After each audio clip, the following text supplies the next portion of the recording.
USAA knows dynamic duos can save the day, like superheroes and sidekicks or auto and home insurance. With USAA, you can bundle your auto and home and save up to 10%. Tap the banner to learn more and get a quote at usaa.com/bundle. Restrictions apply. It's tax season, and at LifeLock, we know you're tired of numbers. But here's a big one you need to hear. Billions. That's the amount of money in refunds the IRS has flagged for possible identity fraud. Now here's another big number, 100 million. That's how many data points LifeLock monitors every second. If your identity is stolen, we'll fix it guaranteed. One last big number, save up to 40% your first year. Visit lifelock.com/podcast for the threats you can't control. Terms apply. This episode of the Under the Dome podcast was recorded in front of a live audience on Tuesday, April 30th, 2024. For the latest news and information, visit newsobserver.com/dome.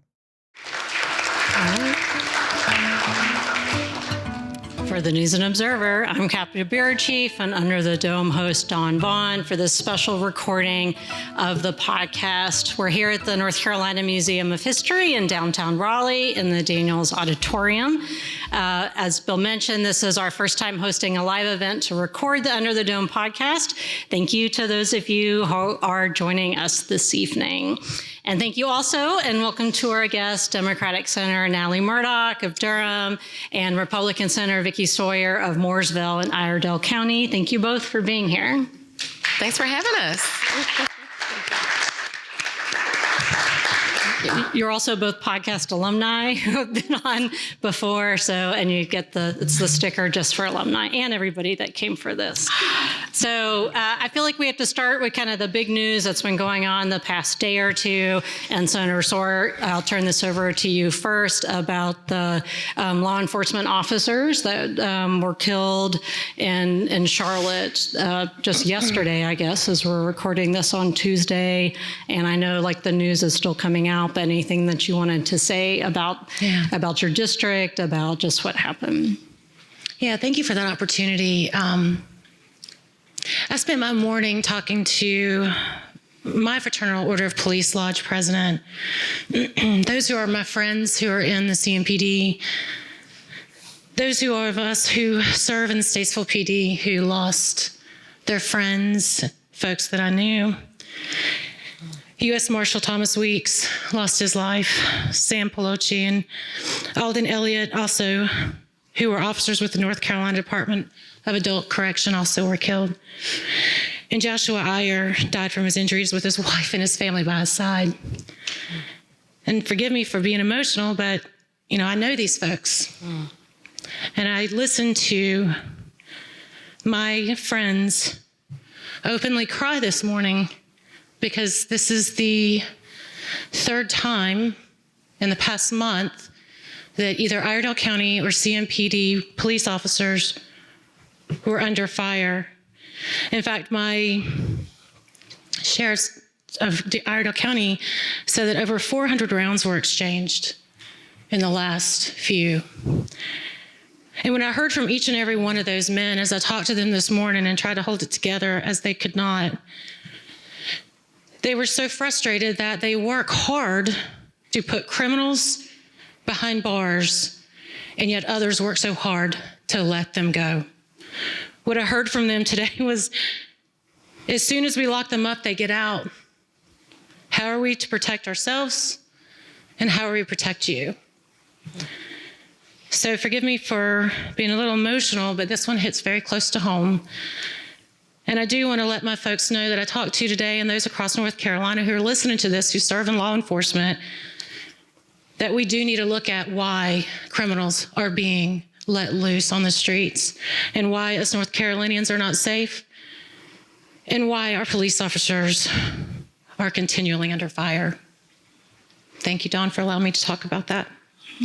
So Murdock, before you talk, Wanted to also thank you both for, obviously you are different sides of the aisle, willing to have a conversation with me and each other during this. And of course, there are lots of things that you do agree on. Lawmakers always like to say that we report on only the differences. There's a lot of things in common, and there are a lot of differences too with policies and response and everything else. So Murdock, I'll turn it over to you. And same question about the Charlotte. Yes, definitely more than anything, just not only heart goes out to the families of those who've lost their lives.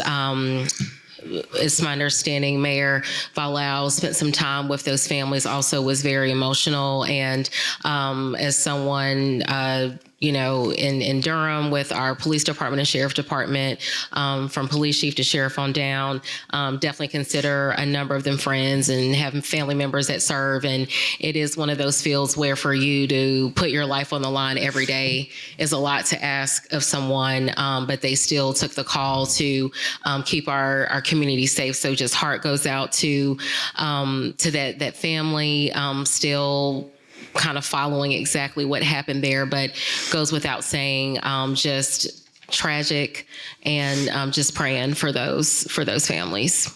Representing Durham has gone through a lot over many years, and especially recently with a lot of homicides and gun violence. Do you see legislative solutions to that? Do you see local community? How do you see, just as a Durham leader, responding to something that you have every day there, really?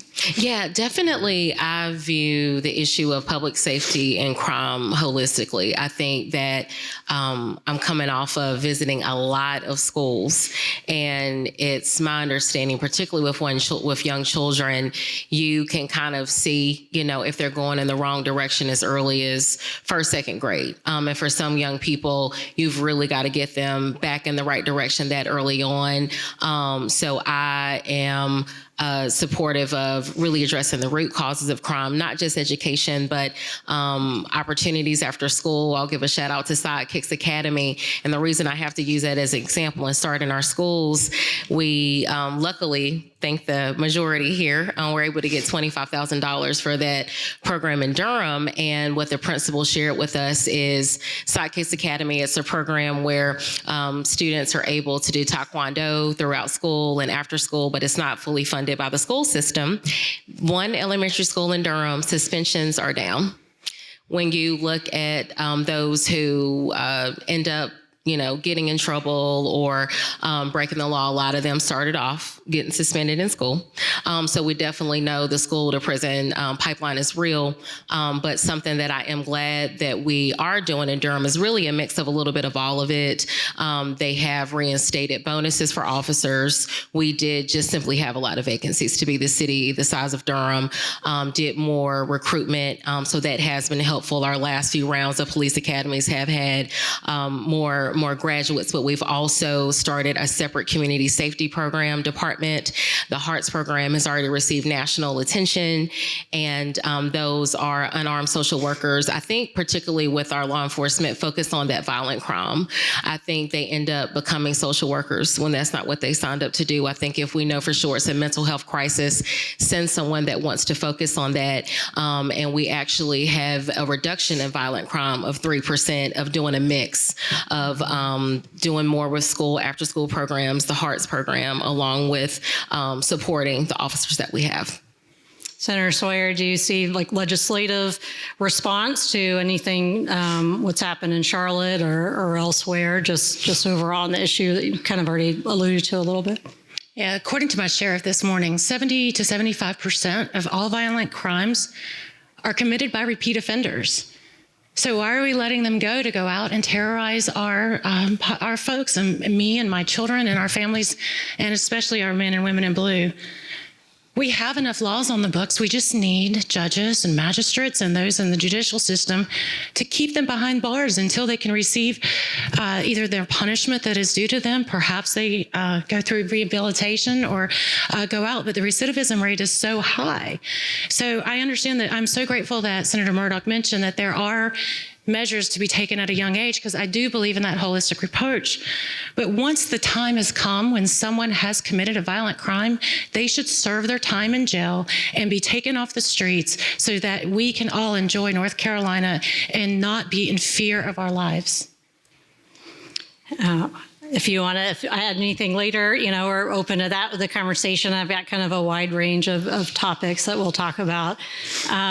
So since we're talking about law enforcement, some local law enforcement has been active down the street in Chapel Hill today with the protesters at UNC. So I feel like we should talk about that. And both of you serve in areas with universities, or if not immediately in your district, then around it. Again, as we're recording this, holding this, it's, things are happening now.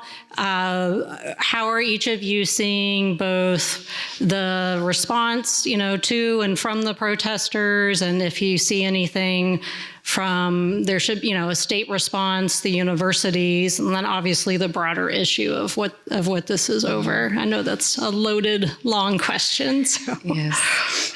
Yeah, I'll jump in. A proud Tar Heel. It is always a good day to be a Tar Heel. So, I'll start with when I go back to my time as a student there, was very active with an organization called the Black Student Movement. And so definitely participated in a number of peaceful protests. One was actually we organized with students and on other campuses to have one right downtown, just a result of some organizations that weren't very supportive of diversity. So we came down and made a protest around that with thousands of people showed up for that protest. But regarding current events, still monitoring the situation. And so, as you know, I think even as of 2 hours ago, the situation on campus has changed. And definitely for administration, they really are working to make sure it remains peaceful, make sure it remains respectful. What I love about the university setting, it is a time to challenge. It is a time to question what you thought you believed and say, why do I believe that? I know that was my experience at Chapel Hill. I learned of different viewpoints, even serving as a legislator. That was actually the first time I read conservative literature, I'll be honest, learning about different political movements. But I will say it is a difficult situation that they're in. And I think we were watching it knowing that at some point, the administration would have to decide what they were going to do about the encampment, but definitely know that students have a right to protest. And I think the reason students are protesting is they feel helpless. They want to feel heard. They're very passionate about their causes. But above everything else, we do have to keep everyone on campus safe, especially with it coming to the end of the school year. We know other campuses have canceled graduation. It's my understanding they're not going to do that at Chapel Hill, which I think is a good call. So just whatever we can do to be respectful of different opinions, but to do it in a respectful and safe way. Yes. Senator Sawyer. There has to be some sort of social construct that allows for a safe place to have dialogue, but yet not to have students tear down the United States flag and replace it with a Palestinian one. And then also to be throwing water bottles at the folks who are trying to replace the flag back to which it should be there. We've been here before. You can look in your history books and see that there were violent protests in the 60s and the 70s. And you also saw Ronald Reagan as governor of California do this. So although this seems like a very fresh and new problem, it is where we've been before in history, and we see how these always end. I hope these students realize that in order to be taken seriously, then they need to understand how they can sit down and have a civil conversation with those that can make true decisions and not just be vagrants and vandals and violate and tear down their universities. At what point are we going to hold these young children accountable for public destruction? I mean, it's almost like my child is sitting there tearing up her room and, being a destructive force. And I go, okay, no. You just want to have your feelings out. No, we need to have some sort of balance to disruptive behavior. And when you've crossed that line, then you are inviting law enforcement to come in and to take the actions that they need. And I don't understand why or how that these folks feel empowered to tear down the very university that we spent, 19% or 14% of our budget to fund our university systems, and they can just go in and just remove and destruct and destroy? I just don't get it. I'm sorry, I'm probably not being very PC on this, but it just absolutely just tears me apart to see that type of behavior on our university system. Both of you, there's UNC Charlotte and Duke and NC Central University, and then, of course, lots of other schools around here, and just seeing how that might play out. It seems like the focus now has been Chapel Hill, or do you think there's any lessons learned from this from the college leaders or those that want to protest somewhere else that they should be considering going ahead? Yeah, it is. It's definitely one of those situations, especially a campus like Chapel Hill that really prides itself on, being open and being inclusive, of striking that balance of maintaining student safety, but still allowing students to share how they feel. And I think in addition to just kind of how to manage this specific incident, I think that you can't ignore the angst of these young people when it is happening nationwide. So I think that there is a reason. I definitely think conversations need to continue to occur. And I think it's happening because they feel they want to make sure that various viewpoints are at the forefront. But when, students feel targeted and attacked, that is definitely when lines have been crossed. So I think that's what every campus is struggling with, of you don't want to only have focus on one group, and then students that are also seeking higher education, just trying to be students, they also should not be in environments where they feel uncomfortable. So it is a difficult balance and a tough needle to thread. Okay. You're state lawmaker, so you don't have the control, obviously, that Congress does. But if you want to talk about your foreign policy position on the Israel-Hamas war, here's your chance. I'm sure you've heard from plenty of constituents, even if you don't have that control at the state level. I want to ask those kids who are tearing apart our campuses, if they were in Palestine right now, what kind of voice could they have? Let's be honest. You're sitting here destroying your own country to support a group of folks who by all means are mostly terrorists, who do not value women, or who do not value lesbian and gay rights, who do not value transgender rights, and who have been terroristic forces in the Middle East for as long as you can remember. If you're going to stand up for something, know what you're standing up for, and get out of your bubble and figure out that the United States is the best country in the world, and you can be heard anywhere, anyhow, if you do it peacefully. I was a kid who grew up in a trailer park in middle of Davidson County, and now I'm sitting on stage in front of you fine people on a podcast where my voice is being heard across North Carolina. How cool is that? Would that happen in almost any other country in the Middle East, or well, at least in Israel it would? But yet you're going to sit there and tear down our country at the expense of a country who would not want or support you? I think they just need to get out of their phones and open their history books. Senator Murdock, do you want to add anything else before we move on to a different topic? Just generally, I'll share, for me to try to simplify this issue would be an unwise thing for me to do. It is so complex, and I say that as someone who was blessed with the opportunity to travel to Israel and Palestine before the conflict. So very complex issue that goes back not only decades but centuries, but definitely heartbroken by footage that we see of hostages. So I would be remiss if I didn't say we definitely doing everything I can to be supportive of my congressional members to bring those hostages home.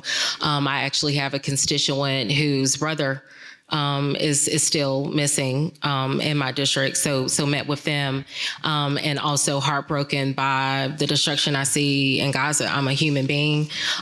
When you see mothers, when you see babies that have no options, that are malnourished, it is understandable why folks are outraged. So I'm not going to simplify it. I think we have a long way to go as far as how to get this right. I definitely think there are things that we can do better. But I'm hopeful that we will reach a turning point with this. I'll change it to, we'll go back to other things you disagree on, but we'll pick maybe something that you guys have something in common on next. You're both on the Transportation Committee. Senator Sawyer, you chair it.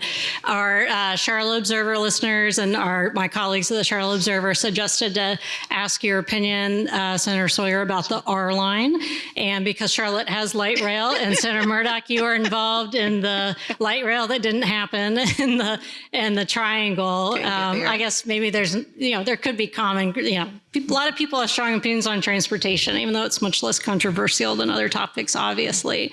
So I guess Senator Sawyer, what do you think of the R line? We'll start with that first. Yeah, the R line, the red line. Well, for I'm sorry, red line. It's I called okay. it R line. No. Oh, you know what? It's because of downtown Raleigh. I was thinking of the. Yeah. It's all right. No worries. I'll talk about an R line if you want me to. The red line is something that has been promised to my community since 1998, when the local leaders got on an actual car and went down from Davidson to along 77 to Charlotte, and they forgot one important thing.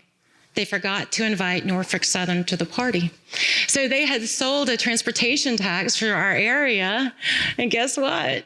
They couldn't deliver on it. So we have been living with this idea that we were going to have mass transit, and totally bought into the idea of it going from South Iredell all the way into Charlotte, which is definitely a heavily traveled corridor, and 77 just wasn't meeting the cut. Move forward to where we are today, there is an opportunity for this actually to happen. And there is a caveat that the city of Charlotte has said that, don't worry about that promise back in 98. We tried, it didn't work out. So let's do this. Hey, if you pass a sales tax increase, then I'll give you your red line. So as a person who's lived in that community since 1998, moved in Charlotte in 93 and grew up in Davidson County, I just am not holding my breath, because if I was, I'd have been passed out a long time ago. Do I support and think the idea of a mass or commuter rail line or some sort of commuter along that thoroughfare is needed? Absolutely, absolutely. My family pays over $300 a month in tolls. We do. It's expensive. There would be a great another alternative. Although I do want to caution folks to say that you're asking for a tax increase on a promise that was made 20 years ago. So that doesn't necessarily go over very well. I'm not saying no. I'm just saying that you better show me first. That's fair. Norfolk Southern reminded me of the Durham Orange Light. Oh boy, the good old days. The good old days. What do you want to see the Transportation Committee do? How do you see this? Obviously, like seeing how things played out in Durham and the future of the Triangle. I think all of us drove here. Even if you live in the city of Raleigh, there's no metro or subway to hop on, and sometimes not a bus either. So, yeah, I think in broad terms, our state is growing rapidly, and glad that we have another transportation chair here with us this evening.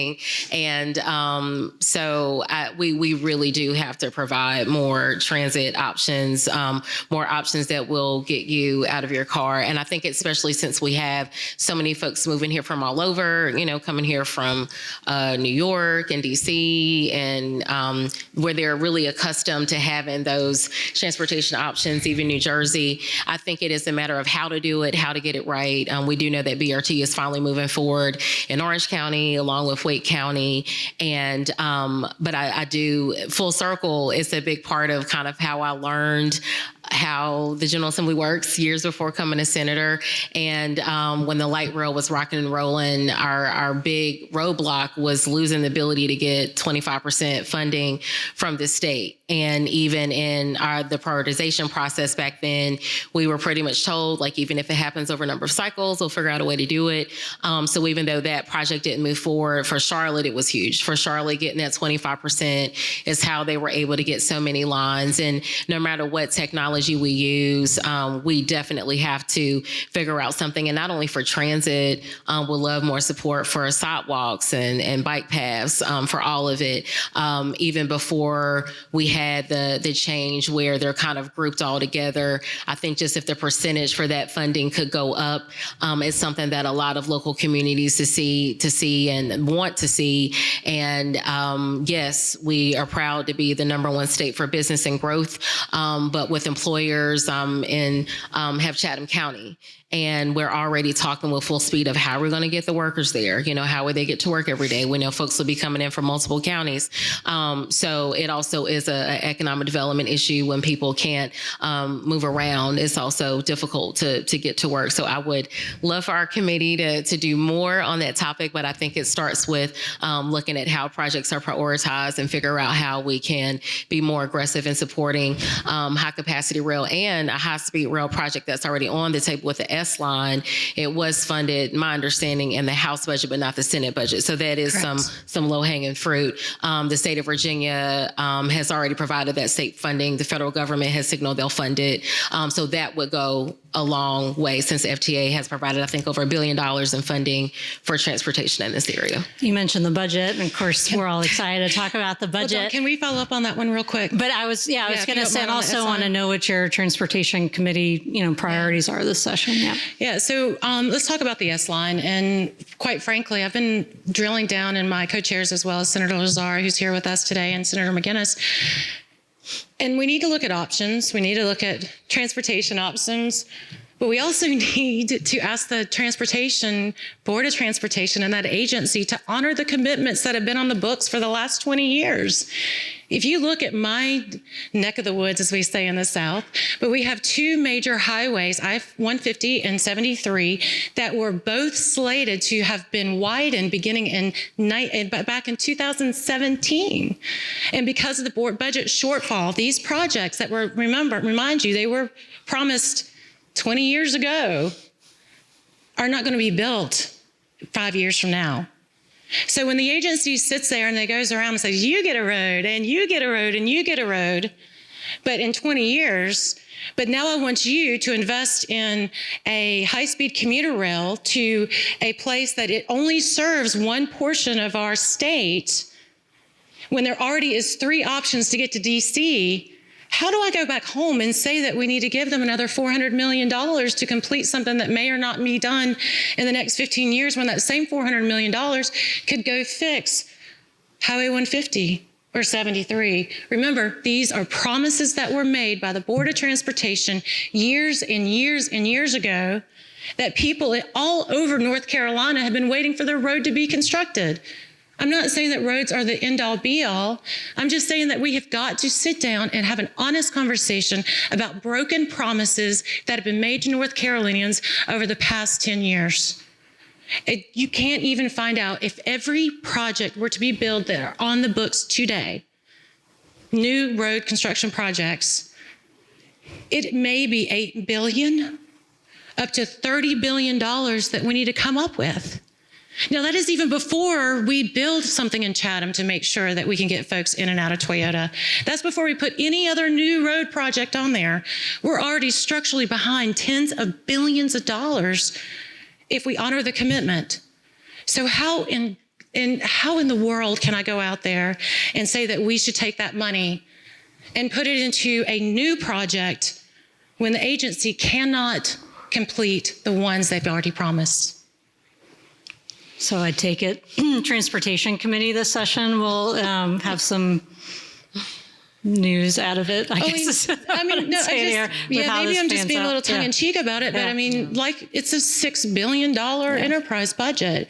Yeah. We're working and very grateful that the new leadership has been working hand in hand with us on some transparency measures. I think you know that the Senate was first and foremost on getting new funding, because, here I am, a new legislator. I'm all excited. I have these 2 major road projects that have been delayed for years and years and years. And I'm like, I can fix it.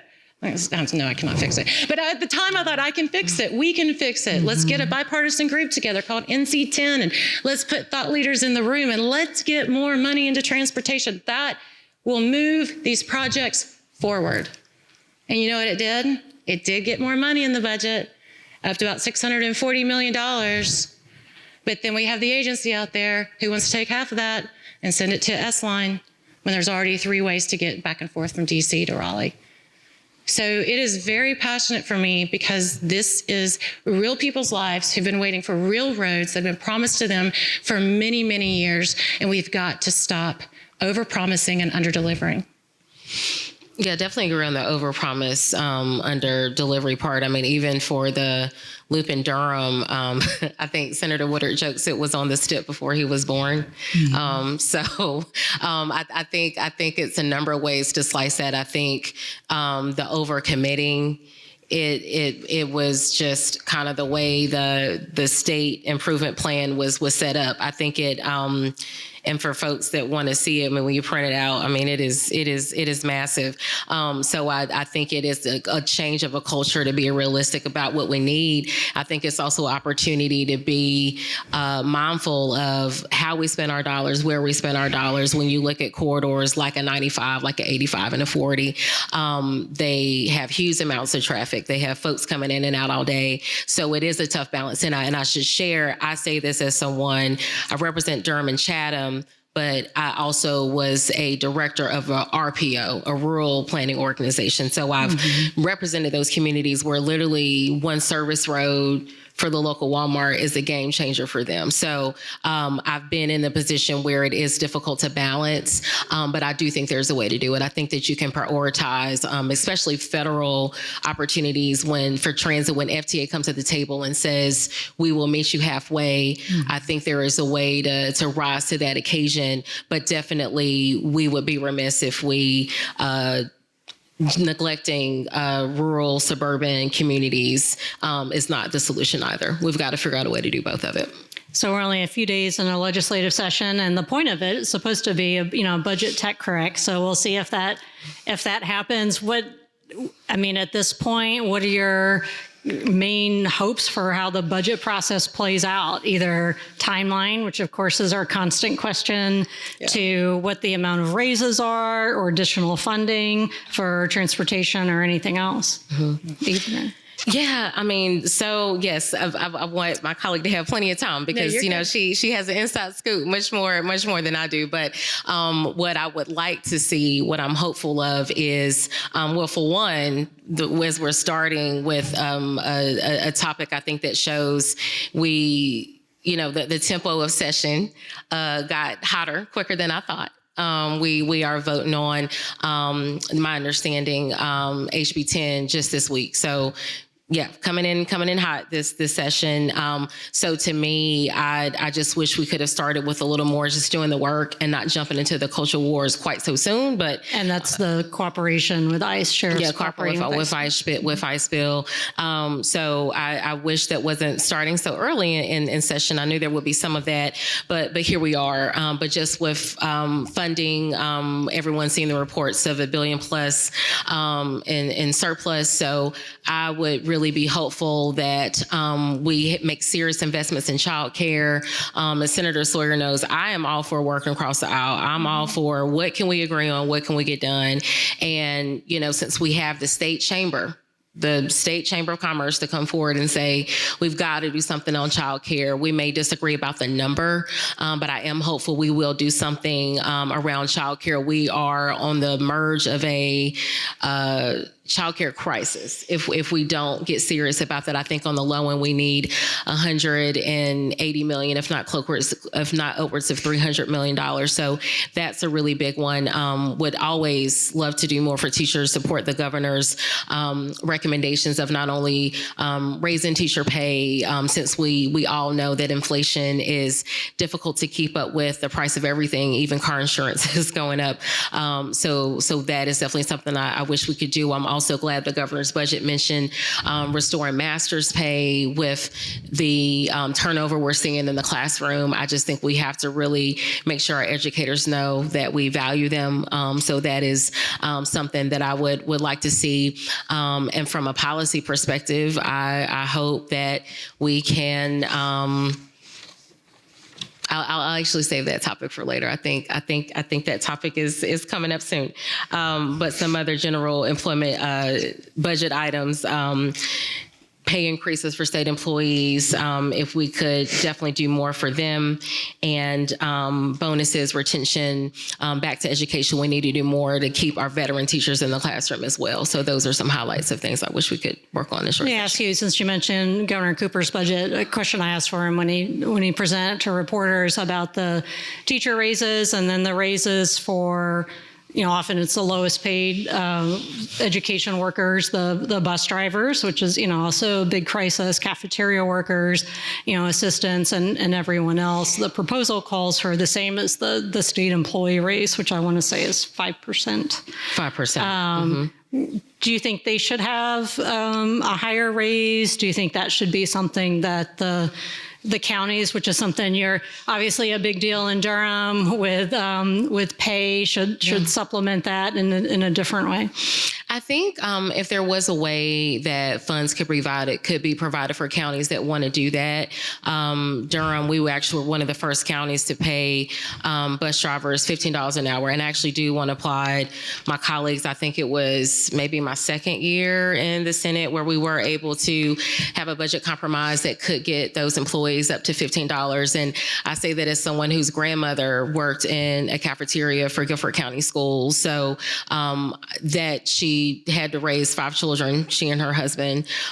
So I am very, very passionate about how hard it is just to make ends meet. So I really do hope that we can have some increase. I think we can look at what that means. I think something else that I would like to be on the table, there were a few budget cycles ago, a cost of living supplement as well for housing for teachers.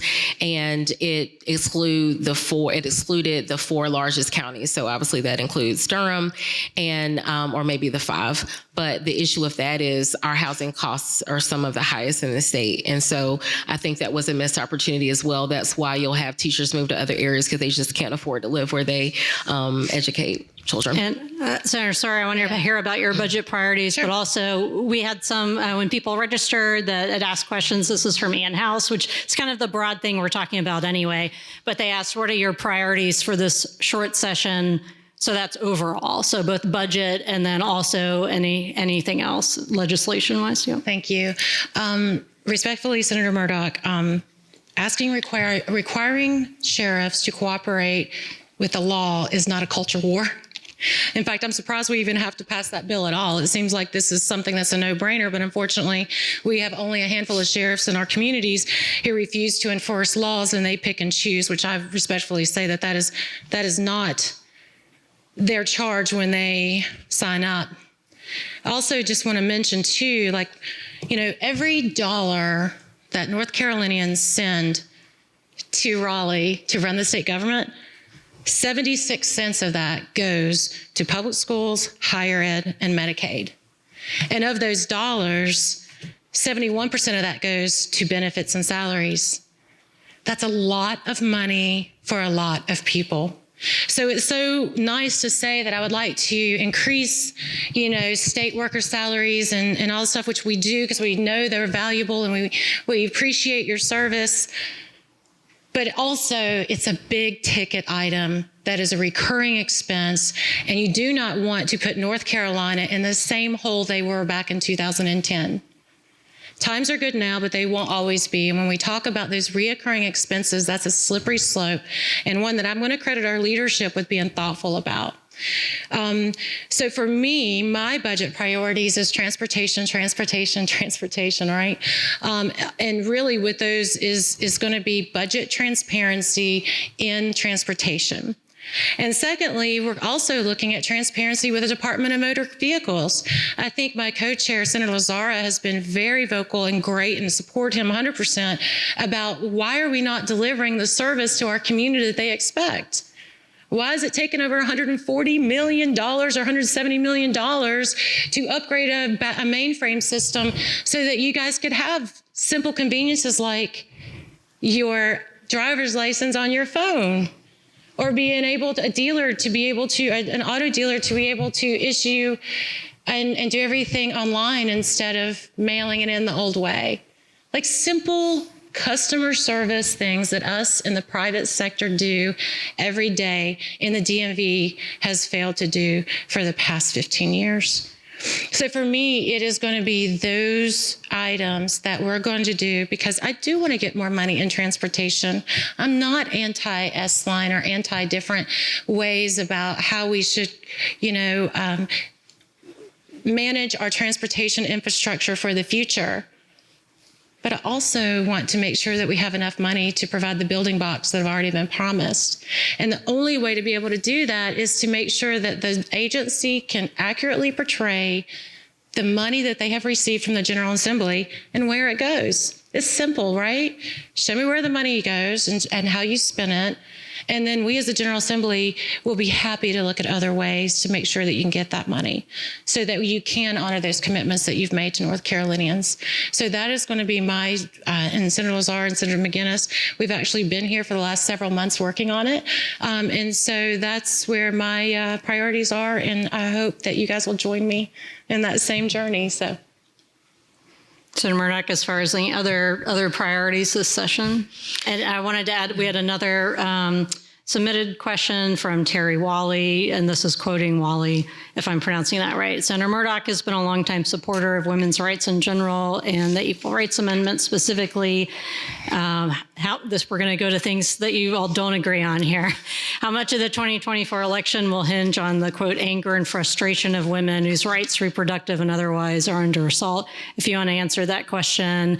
And then while we have time, I have a whole list of questions, but I want to touch briefly on the controversial bills from last session. Of course. And thank you so much to the question that they submitted. Yes, honored to been a part of filing the ERA bill here in North Carolina every year that I've been in the Senate. So when Senator Terry Van Duyn stopped serving, I was honored to join her as being one of the primary sponsors. And so it was an exciting time when Virginia and Nevada moved it forward, and we thought, this is finally it, and I remember the time before things turned in the 80s when that was a bipartisan topic. But as far as women's rights, obviously a huge part of why I even ran for office. It's something that we're going to continue to work on. And even though I wouldn't define it as women's rights, but to still start with just the needs that working women families have,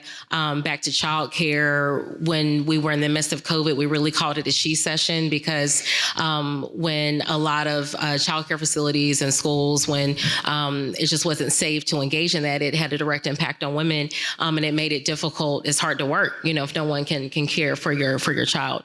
But as far as women's rights in general, we're in the midst of wrapping up our bills. So we'll be coming back again with another bill for women's health, for Black maternal health. Black women are 3 to 4 times more likely to die from childbirth than white women. And even when they look at the data, if you are a Black woman with a PhD, your health outcomes are actually worse than a white woman with just a high school diploma. So I know for some people, they say, why do you keep putting race in it? It's because the data is showing, even if you have the education, the healthcare, all those great things, there's still something we're missing. So we're going to continue to beat the drum on that because we're actually not meeting our goals, no matter what demographic you are. If you're having a child, for us to be North Carolina, representing the city of Medicine, a lot more that we can do on that. And of course, always fighting for equal pay for equal work, and for women, something in education, in the education committee that I would like for us to work on is there was some legislation last year that works with young students earlier as far as their career paths. And I think something we miss is you can kind of unknowingly guide young girls into certain professions that may not pay as much. So I think that that's one that I would love to dig into a little more. And then obviously, I'm sure you'll have that more specific question later, but with the 12-week abortion ban, definitely hopeful that we don't get worse in that topic for short session. Hopeful of that. Well, let's throw out the big, I'm going to just toss them out from last session. So Senate Bill 20, which was the abortion restrictions bill, 3 different bills about transgender issues, including transgender sports athletes with Senator Sawyer you were a part of. And I feel like there's something else I'm forgetting. What'll come up this session, since we can talk looking ahead, is the DEI bill, which looks like it may or may not move, or it was just messaging to higher ed, and how that came through in different bills about compelled speech last session. So Senator Sawyer, I know if you want to lessons learned from that, and what looking ahead of, how is this going to come up either during this legislative session or how you see it playing out in the elections? I want to I'm very proud of the common sense protections that we put in law last session to protect women and children. For the first time, state employees now have paid medical leave and family leave. They had not had that before. Now they do. We also helped with foster care, relieving some of the red tape. That was an amazing thing that we did that doesn't get talked about. And we also increased the child care subsidy. Those are protections for family that protect women, and that we have worked as General Assembly. And actually, I'm very proud of that. As we look towards these things that are culture wars, I don't necessarily see it as a culture war. I just think as a common sense. I grew up playing softball and tennis and basketball, and I'm a terrible golfer. But I do enjoy being able to hit from the red tees, right? I would never be able to be asked to another captain's choice ever again if I have to hit from the blues or the blacks, like my male counterparts. But in some regards, it's just common sense. Again, these questions about why we have to pass a law for sheriffs to actually follow the law, and why do we have to pass laws to protect women from not being annihilated in their sports, and something that I've fought so hard for my entire life as a coach and as a player, to make sure that women have an outlet to be successful in sports. If you'd have asked me those questions 20 years ago, I would have thought this is like the craziest thing, but yet we're sitting here having these conversations. So no, I don't call it a war. I call it a protection, and us protecting a way of life of 99.5% of the folks that we represent. After all, isn't that what we do? We listen to our constituency, we protect those people, and we try to do the best darn job that we can. But so forgive me again, I'm going to push back on that war idea, because for me, it's just protection, and protection of a way of our lives. Senator Murdock? Yeah, I would add, I'll expand on why, for me, they're culture wars. I think when it comes to the legislation for sheriffs and ICE, sheriffs are honestly some of the most powerful people in this state. And I think they have the training, I think they have the education and the skill set to know, what's appropriate and what it is that they need to do. And I think when it comes to what we've seen with the women's and sports bill, the reason I view that as a culture war is we've shared we still can do better with education. We've shared that, we know know that we have educators that are leaving the profession. And I share that as someone who, was an athlete, through high school, and a proud product of public schools, and tour schools throughout my district, throughout this state. And even when I talk to young people, most recently as last week, it's caring about their classmate that can't afford their school lunch. I always have them write me letters in crayon that I love sharing with my colleagues. We want more recess and more time to play. So a lot of what we work on as legislators, not only am I not hearing it from educators, I'm not hearing it from the children, because students are a lot smarter than we give them credit for. So I just think that particularly with anything regarding the schools, if we could just, go in there, we may not agree on how to fund the schools and do that. We really could have very, boring sessions, right? What makes the headlines are that red meat of these sorts of bills that are not just falling out of the sky. We see them filed in various states. We often look to Florida and know, okay, it's coming. So as we, get to talking about DEI, we saw it in Florida where it happened abruptly. Hearing UNC happen really quickly at a trustee meeting. It is someone that is proud of the time that I spent at UNC Chapel Hill for something to be done so quickly without a lot of discussion, without the ability for comment, to me is concerning, but can't say that I'm surprised. I think when we at the Supreme Court level saw the case around affirmative action, we knew that more was coming. We knew it would happen in academia, even in businesses. There's discussion around programs that help minority business.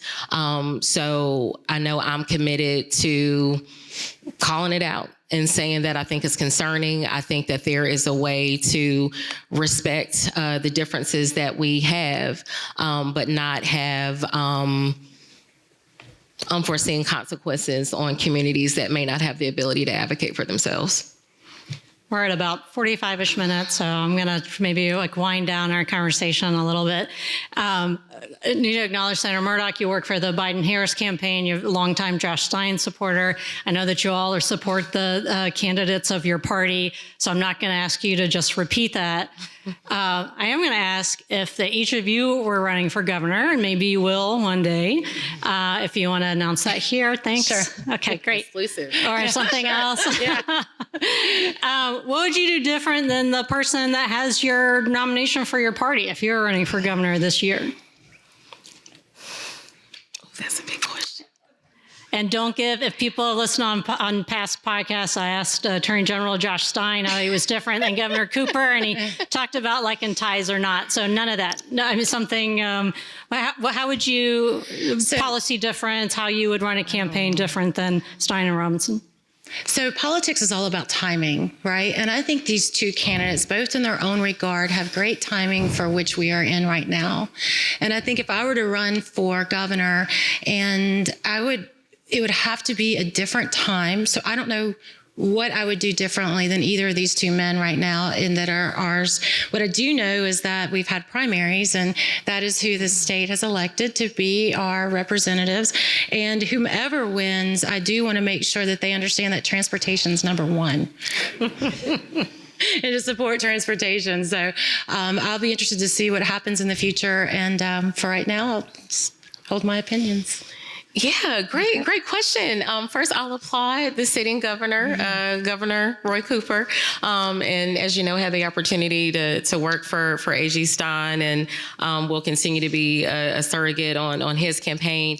I'll add, I think Governor Cooper gets a lot of it right. I think that is why from polling, his popularity is so consistent, and he's won twice, in North Carolina with Trump on the ballot, which is no easy feat, which is why it led to him becoming president of the National Association for Democratic Governors. So I think there's a lot he gets right more than anything when it comes to public education. Making this the year of the public school, I thought was so smart, just to highlight what all of us see when we visit our local schools. Though, how would you? So as far as how I think they're running strong campaigns, but obviously as one of the viewers added, I do a lot with women's rights and actually even globally.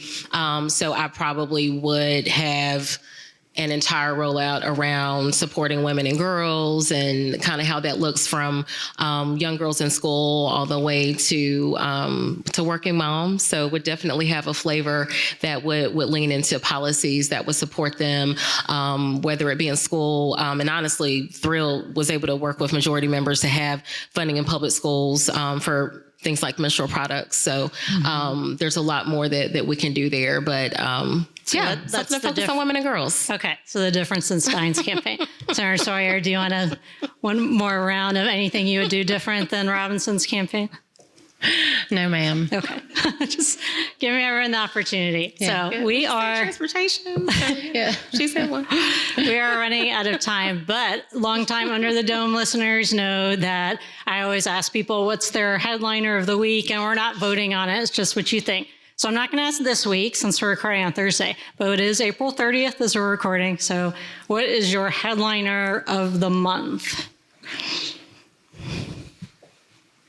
Being on the Under the Dome Senator podcast. Murdock, Senator Murdock and Senator Sawyer are headlining Under the Dome podcast. Of course, that's my headliner. Let's see. The headliner for me is that the General Assembly comes back to a short session. I'll believe it when I see it. Me too. Just like the red line. All right, Senator Murdock. Headline of the month, House, Senate, and Governor came together and said that we will fully fund public schools and pre-K. Headline of the month. There you go. It's the headline you would like to. That's the headline that I dream of. Yeah, a lot of that's believe the headline it. I dream of us Believe it. agreeing on a strong budget for North Carolina. There'll probably be some economic development news at some point that all three of them will be at. So Yeah. Okay. That's all the time we have for today. Again, I'd like to thank Senators Vickie Sawyer and Senator Natalie Murdock for being our guests, and all of you Under the Dome listeners in the audience for joining us this evening. Thanks, and we'll talk to you next time. Thank you, Dawn. Thank you. For more from our politics team, subscribe to the News and Observer at newsobserver.com/subscribe. Follow us on Twitter at Under the Dome and NC Insider, and sign up for our weekly political newsletter, also called Under the Dome, at newsobserver.com/newsletters. Thanks for listening.